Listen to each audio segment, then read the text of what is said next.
یہ ہیں جناب قاری سلمان محمود مدنی صاحب، اللہ تعالیٰ کی طرف سے ان کی زبان میں لکنت ہے۔ جب یہ بولتے ہیں تو وہ لکنت اتنی زیادہ ہے کہ جب آپ ان کی گفتگو سنیں گے آپ محسوس کریں گے کہ ان کو بولنے میں بہت دشواری ہوتی ہے، لیکن جب یہ قرت کرتے ہیں، جب یہ تلاوت کرتے ہیں، کلام الہی کو پڑھتے ہیں، اتنی خوبصورتی سے نبھاتے ہیں کہ آپ محسوس نہیں کر سکتے کہ یہ وہی شخص ہے جس کی زبان میں اتنی زیادہ لکنت تھی۔ مدنی صاحب مجھے بتائیے گا یہ زبان میں لکنت کب سے ہے؟ اب سے پہلے تو میں آپ کا شکر گزار ہوں کہ آپ نے ناظرین سے مخاطب ہونے کا موقع دیا۔ تقریباً میں 12 سال کی عمر کا تھا تو یہ اس طرح کا یہ عارضہ مجھے جو ہے وہ لاحق ہوا ہے۔ اس وقت تقریباً میں حفظ کے دوران ہی تھا، یعنی تو اس دوران مجھے یہ عارضہ لاحق ہوا ہے۔ بچپن میں ٹھیک تھا۔ جب آپ تلاوت کلام پاک کرتے ہیں تو پھر یہ لکنت کیوں نہیں آتی؟ بس یہ یعنی اللہ تعالیٰ کا ایک کرم ہے، اس کا فضل ہے کہ اللہ تعالیٰ مجھے توفیق دے دیتا ہے کہ میں تلاوت میں الحمدللہ بالکل بھی لکنت نہیں محسوس ہوتی۔ عام گفتگو میں مطلب جو ہے نا وہ کافی دشواری ہوتی ہے۔ جی آپ نے ان کی گفتگو سنی اور آپ کو اندازہ بھی ہو گیا ہوگا، اب ان سے ترتیل سنتے ہیں۔ اعوذ باللہ من الشیطان الرجیم، بسم اللہ الرحمن الرحیم، افحسبتم انما خلقناکم عبثا وانکم الینا لا ترجعون، فتعالى الله الملك الحق لا إله إلا هو رب العرش الكريم،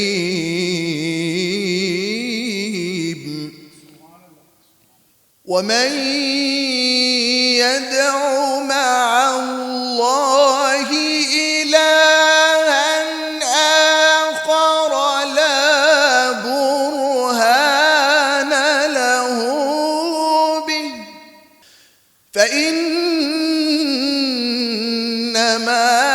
حسابه عند ربه إنه لا يفلح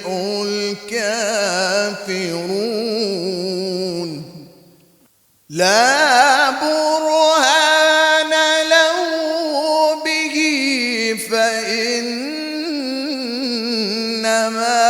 حسابه عند ربه إنه لا يفلح الكافرون، فتعالى الله الملك الحق لا إله إلا هو رب العرش الكريم،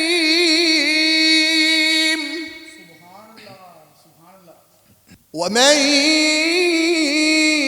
يدع مع الله إلها آخر لا برهان له به فإنما حسابه عند ربه إنه لا يفلح الكافرون، وقل رب اغفر وارحم وأنت خير الراحمين. صدق اللہ العظیم. سبحان اللہ، جزاک اللہ. قاری صاحب آپ کی زبان میں لکنت کدھر گئی؟ اب تو مجھے وہ لکنت فیل ہی نہیں ہو رہی. اور آپ نے جب گفتگو کی تھی ناظرین نے بھی ملاحظہ کیا کہ کتنی زیادہ لکنت تھی. وہ لکنت چلی کدھر جاتی ہے؟ بس اللہ تعالیٰ کا یہ ایک خاص فضل ہے جو مطلب تلاوت کے دوران اللہ تعالیٰ مجھ پر جو اپنا فرما دیتا ہے، اور میں تلاوت بڑی آسانی سے جو ہے وہ کر لیتا ہوں، لیکن عام گفتگو میں میرے لیے کافی مشکل پیش آتی ہے. یہ اب آپ نے ترتیل پیش کی. اب میں چاہتا ہوں کہ حدر، وہ جو تراویح میں ہمارے سماعتوں سے ٹکراری ہوتی ہے، انتہائی خوبصورت ہوتی ہے، جس کو حدر کہا جاتا ہے، میں چاہتا ہوں کہ حدر بھی پیش کریں ذرا. اعوذ باللہ من الشیطان الرجیم. بسم اللہ الرحمن الرحیم. والضحى والليل إذا سجى ما ودعك ربك وما قلى وللآخرة خير لك من الأولى ولسوف يعطيك ربك فترضى ألم يجدك يتيما فآوى ووجدك ضالا فهدى ووجدك عائلا فأغنى فأما اليتيم فلا تقهر وأما السائل فلا تنهر وأما بنعمة ربك فحدث. صدق اللہ العظیم. جناب آپ نے ترتیل کے بعد ان کی حدر بھی ملاحظہ کی، جس میں آپ کو کچھ بھی ایک لمحے کے لیے بھی محسوس نہیں ہو رہا کہ ان کی زبان میں لکنت ہے، لیکن گفتگو میں بہت زیادہ ہے. نہایت افسوس کے ساتھ یہاں پر میں ایک بات ایڈ کرنا چاہتا ہوں. انٹرویو سے پہلے انہوں نے مجھے بتایا کہ جب میں دونوں کمپٹیشن، عالمی کمپٹیشن ون کر کے پاکستان آیا، مجھے کوئی حکومتی شخصیت ایئرپورٹ پر نہیں لینے آئی، جبکہ اگر کوئی گویا یا کوئی سپورٹس مین یا کوئی ایسا شخص جس نے پاکستان کا نام روشن کیا ہو، ہم نے کئی ایسی مثالیں دیکھی ہیں. آپ ایئرپورٹس پر ان کا شایان شان استقبال کرتے ہیں، منسٹرز موجود ہوتے ہیں، گلاب کی پتیوں کے ہار نچھاور کیے جاتے ہیں، لیکن بدقسمتی سے ان کو کوئی بھی ریسیو کرنے نہیں گیا. تو میں خان صاحب سے اور ان کی گورنمنٹ کا کوئی بھی نمائندہ اگر ہماری اس ویڈیو کو دیکھ رہا ہے تو ان سے میں التماس کروں گا کہ آپ لوگ ریاست مدینہ کی بات کرتے ہیں، تو یہ شخص اسلام اور پاکستان کا نکھرا ہوا چہرہ ہے جو آیا اور جس کو کوئی بھی ریسیو کرنے کے لیے نہیں آیا. ایسا ہی تھا، کوئی ایئرپورٹ پر آیا آپ کو ریسیو کرنے، کوئی گلا شکوہ آپ کو بھی ہے تو آپ بھی کر سکتے ہیں. جی میں